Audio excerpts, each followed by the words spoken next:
Most people think you need a truck to pull a boat, but is that the truth? Can my Outback Wilderness Edition get the job done? There we go. Now we're doing a little bit better.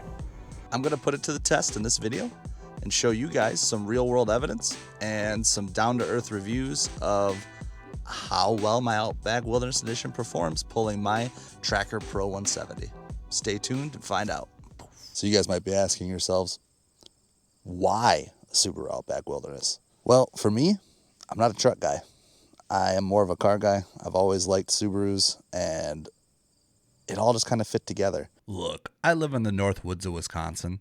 We average about 60 inches of snowfall a year, deal with crazy freezing temperatures, and a lot of my driving can be on dirt roads and sometimes on trails. That's why I ultimately went with the Outback Wilderness Edition. It's totally built for my lifestyle. It's got nearly 10 inches of ground clearance, aggressive all-terrain tires, full-size spare in the back, 2.4-liter turbocharged boxer engine, and most importantly, Subaru symmetrical all-wheel drive, one of the best, if not the best, and most reliable all-wheel drive systems on the market. It's outstanding in snow, mud, and slick boat ramps. It's rated to tow up to 3,500 pounds, and it has a CVT transmission, which, we don't like that, but it does have a cooler design specifically for towing. You know, before the Subaru, I actually owned a Chevy Silverado, and I did like it well enough. But at the end of the day, I'm just not a truck guy. I really am just a car guy. The Outback Wilderness Edition, it gives me that car feel with the utility that I need. So let's get into some of the stats and why I personally chose the Subaru Outback Wilderness Edition. All right, so as I've said before, it can tow up to 3,500 pounds. It's got the all-wheel drive system that Subaru is famous for. And my setup is a Tracker Pro 170, which fully loaded comes in at about 1,840 pounds. The reason that I actually ended up going with the Tracker Pro 170 and not something bigger like a 175 Pro Team or even a 190 is specifically because I wanted to be safely under the limit that this car could tow.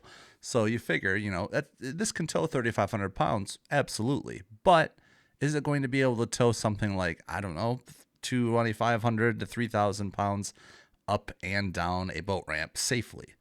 So I went on the light side, one, for the longevity of being able to tow it for a long distance, and two, so that the ramp wasn't a challenge for me.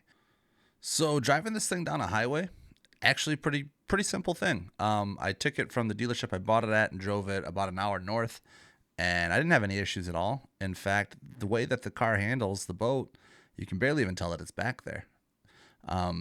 As long as you're like with any other tow rig you would use, you're driving it with intention. You're going to slow down earlier when you're stopping. You're going to take your time with turns, and you're going to accelerate evenly. As long as you can do that, you're going to have a good time. I found that on average, when I'm accelerating or when I'm doing anything that takes a little bit more oomph, I'm hitting only around 2,000 RPMs. So stability-wise, you'll see the boat back there, but you're not really going to feel it. Hooking this up, it's just like you would do with any other vehicle. Nothing too crazy. One thing that I will mention, I had to take the actual hitch and I had to turn it around. I initially had it as a 2-inch drop. Now it's a 3/4 inch rise, 2-inch ball. The reason I had to do that was because this would not go up high enough for me to actually swing this back down so that I could get the boat off of the car.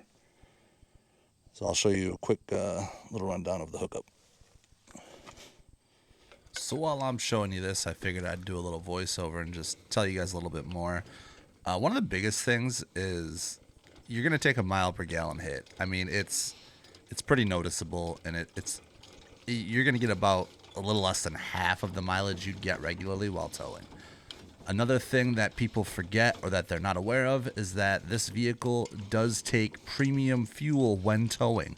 Normally, you can just get away with your 87 octane, your normal fill-up. But with this vehicle towing, the manual does inform you that you should be using a higher octane fuel. Regularly, I'm getting about somewhere between 23 and 25 miles per gallon with the vehicle. But when I'm towing, it's probably closer to 12 or 13. After I get done showing you guys here the whole process of hooking this thing up, I'm actually going to talk about the original reason that I wanted this vehicle. It wasn't actually to pull a boat. I did take into account that that's part of it, but it was originally so that I could take it car camping. And I'll show you guys a little bit of that here. Always make sure that when you're using these, you cross them. That receiver that you just saw me put in for the lights there, I actually at the dealership had to have them swap out the bladed setup for the 4-pin. So if you guys are buying a tracker boat from a dealer, just ask them to do that and they can absolutely do it for you, no problem. That's all there is to it. All right, so if you've been watching my channel for a while, you're probably aware that early on when I bought the Outback Wilderness Edition, it was actually to get out and go car camping. Now back then I had a boat. It was my old Lund, and which is now sold sadly. But my old Lund, it could tow that, no issue whatsoever. It was about the same weight as the boat that I have now. But the whole thought process here was I don't really want to pull a camper and a boat or be one of those guys that's got that whole setup. I wanted to be able to pull a boat because, let's be real, fishing on a boat is unlike anything else. It's great. So whole thought process was I have the boat behind the car. I can camp inside of the car. Everything just works together cohesively. So the thought process and what I plan on doing here in the future, it'll probably be a little more next year, but it'll still be quite a bit of it this year, is getting the boat behind the car, towing it to a faraway lake, getting set up, going out fishing, cleaning the fish, cooking the fish, camping in the car, and just having an all-around great time where I have the whole package with me and I don't have to sit here and cut any corners or be upset that I could only bring the camper and not the boat, etc. So really, I mean, the Subaru Outback Wilderness Edition made perfect sense for me, and it's not going to make sense for everybody. You know, at the end of the day, you might be a guy that needs a truck because you're pulling a whole lot of other things, or you need more utility. But as you can see here, the car itself has a lot of space and a lot of utility. I can throw a bunch of piles of wood back there. I can throw long objects in there. It basically doubles as a truck bed with a topper on it. It's really nice. It's really convenient. And I've just had a really good time using it. Another great feature that, well, I guess it's not really a feature, but just something great in general, is that there are a lot of products made for the Outback, like this mattress that you're seeing. It's designed to fit in there perfectly. And there's the window covers, which I have in quite a few other videos, but you throw them in there and then nobody can actually see in there. So it really just becomes a camper. It's really convenient for me to be, because, you know, for me, I'm not the kind of guy that spends time in my camper. I'm the kind of guy that when I get in there, I'm going to sleep. So, you know, if you really, really want something that you could live out of if you had to, Subaru Outback Wilderness could actually probably get that job done for you. But for me, it is just a toy. It's my daily driver, but it doubles as my camper, my boat puller, and I can even throw a kayak up on the roof. You see the roof racks there. Another thing you can do is rooftop camping, but I'm a little too big for that, I feel like. So let's just do a quick wrap up here of all the pros and cons that I've noticed. Biggest pros: outstanding all-wheel drive system. I feel very secure. I've had this thing on some really sketchy trails, a lot of dirt roads, a lot of back roads. You know, it's a triple. It's a car, my daily driver, it's my camper when I go camping, and it can tow my boat or any other trailers that I need to tow.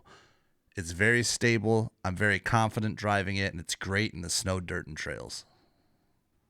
As for the cons, you know, there really aren't that many. There's not much that I could come up with, but the biggest thing is the premium fuel requirement and the drop in the miles per gallon you get when towing, and that 3,500 pound towing limit. You know, you're not going to be towing big trailers, big boats, big campers.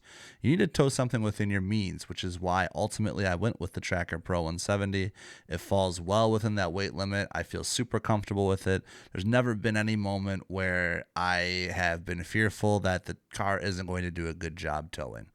And if you're curious how the car handles actually backing a boat down a ramp and doing that part of it, I have an entire video dedicated to launching and loading a boat. I'll have it at the end of this video for you to go ahead and check out. So for someone like me who enjoys fishing, camping, being out on the road and just going out and having fun, and occasionally having to deal with snow, back roads, boat ramps, I don't think I could have made a better choice. The Subaru Outback Wilderness Edition has done everything that I have needed it to do, and it has done it effortlessly. So if you're considering one for towing, camping, or any other needs that you have. I hope this review's helped you. For more real world, authentic reviews, please like, comment, subscribe to Prongs Outdoors. Thank you for coming along for the ride.